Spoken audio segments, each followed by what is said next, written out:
지금 그러니까 14세 미만은 촉법 소년으로 되어 있다는 거잖아요. 지금 초등학교 6학년이 몇 세예요? 만 12세 정도 됩니다. 12세. 지금 중학교 2학년까지 그러면 지금 촉법 소년 이렇게 되어 있다는 거네요. 그렇습니다. 그래서 13세 연령 하향에 대한 주장하는 분들의 논거 중에 하나는 중학교 1학년생이 약 13세이기 때문에 중학생부터는 그래도 형사처벌의 대상으로 가져가도 되는 게 아니냐라는 주장을 하고 계십니다. 12세까지 2년을 내리자. 아니요, 13세 1년을 내리면 중학교 1학년도 그러면 촉법소년이 되는 거 아닌가요? 그러니까 13세가 되면 중학생부터 형사처벌의 대상이 될 수 있습니다. 중학교 1학년이 그러니까 12세예요? 만 13세. 네, 끝날 때까지니까. 네. 그럼 한 살을 내리면 중학교 1학년도 형사처벌의 대상이 될 수 있다는 됩니까? 것입니다. 다른 분들 어떠세요? 그게 그러니까 13세냐, 12세냐, 뭐 11세냐, 뭐 14세냐 이건 결단의 문제 같은데. 네. 그러면 어떤 기준으로 할 거냐의 좀 논거가 초등학생이냐, 중학생이냐 이게 제일 합리적인 선일 것 같은데. 대표님, 이게 통계 베이스로요. 그러니까 지금 14세 이하 중에서 몇 연령이 어떤 범죄를 이렇게 데이터를 보는 게 저는 가장 중요할 거라고 네, 그래서 생각합니다. 데이터 측면에서 한 가지 말씀을 드리면 소년 사범의 경우에 소년 보호 처분을 통해서 처분을 받는 경우가 많습니다.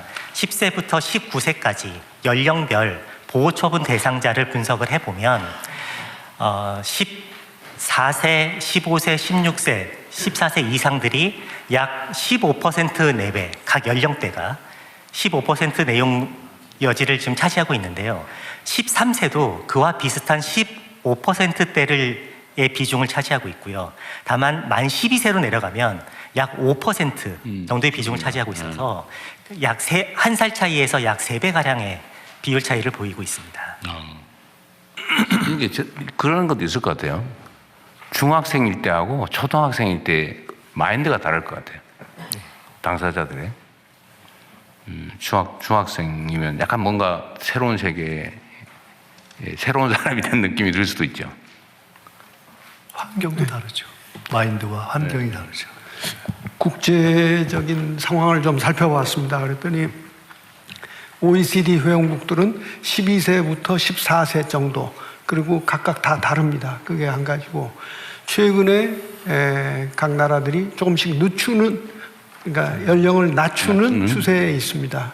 그런데 한 가지 특이할 만한 것은 낮추더라도 꼭 그 형량으로만 다루려고 하지 않고 꼭 함께 그 선도, 보호, 복지 이런 것들을 함께 해서 해나가려고 하는 것이 눈에 띄었습니다. 그 선도 조치는 소년범에 대해서는 제일 중요하게 어쨌든 하고는 있는 거죠. 네, 그렇습니다. 현실적으로 어떤지는 약간 차치하고. 네. 근데 이게 결국은 뭐 누가 하더라도 결국은 감론들 막 갈 수밖에 없는데 결단을 해야 될 것 같은데요. 대통령님, 네. 저 성평등 가족부 장관입니다. 지난번 업무보고 때 안 그래도 촉법소년 연령 하향에 관한 그 논의가 있어서 사실은 전 법무부에서 관련해서 저희가 함께 좀 논의할 수 있는 기회가 있지 않을까 싶었는데 좀 늦게 저희가 토의 자료를 받아서 좀 준비가 늦었습니다만, 사실 지난 업무보고 이후에 저희가 청소년과 소년 사건 전문가들과 1차 간담회를 가진 바 있습니다. 지난 22년 문재인 22년에도 촉법소년 연령 하향 논의 이후에 사회적으로 잠시 논의가 진행이 되다가 중단된 바 있습니다. 그래서 제가 살펴봤던 지난 3년 동안 윤석열 정부에서 사실상 청소년들이 그 당시에 정부 정책에 대한 어떤 반대 입장을 표현했다고 하는 이유 등으로 과거 3년 동안 청소년 정책이 사실상 실종됐던 것으로 전문가들에게 확인했습니다.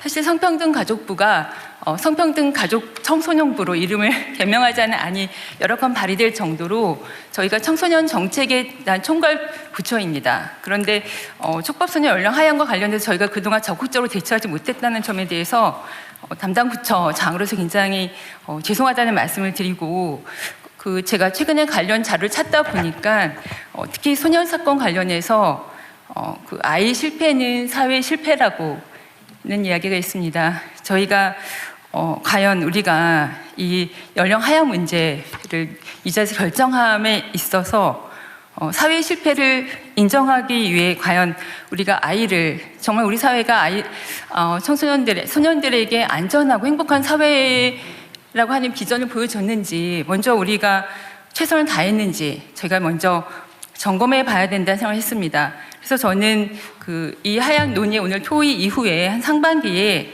국민 공론화장을 통해서 전문가와 또 소년 사건 재판을 담당했던 재판 담당자들 그리고 또 보호관찰소에 계신 분들 여러 전문직에 있는 분들과 함께 저희가 심도 깊은 논의장이 열려야 되지 않을까 그런 생각이 듭니다.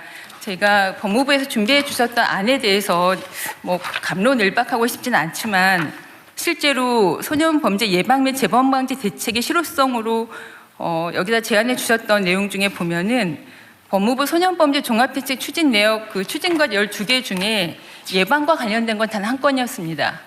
범죄 예방 환경 개선 사업과 소년범죄 예방 적극 연계권 그거 한 건만이 예방을 위한 활동이었고 나머지는 소년범에 대한 이후의 교정과 관련된 내용들이 대부분 거의 전부였습니다.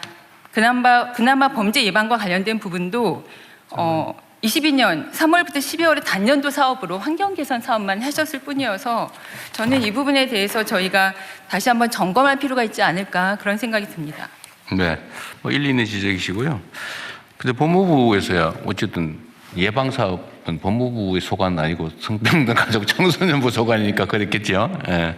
그건 어쨌든 성평등 가족 청소년부로 이름 바뀔지 모르겠는데 그것도 괜찮은 생각인데.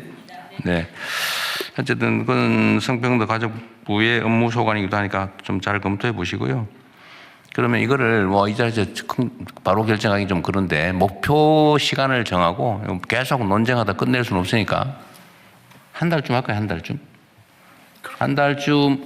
2달 정도는? 2달 정도? 2달 정도 그러면 후에 우리 결론을 내기로 하고 한 2달 사이에 관련 부처에서 좀 논쟁점도 좀 정리해보고 또 우리 국민들 의견도 좀 수렴해보고 그런 다음에 결론을 내기로 하죠. 어쨌든 법이라고 하는 게 우리 사회적 합의이니까요. 근데 제가 보기에는 압도적 다수의 국민들이 한 살은 최소한 낮춰야 되지 않냐 이런 의견이 있는 것 같아요. 그죠? 네, 지금까지 보면. 그렇습니다. 그러면 성평등 가족부에서 좀 주관을 해가지고 공론화를 한번 해보세요. 네. 그 전에 왜 우리가 원자력 발전 여부에 대해서 문재인 정부 때 해봤잖아요, 그죠? 네.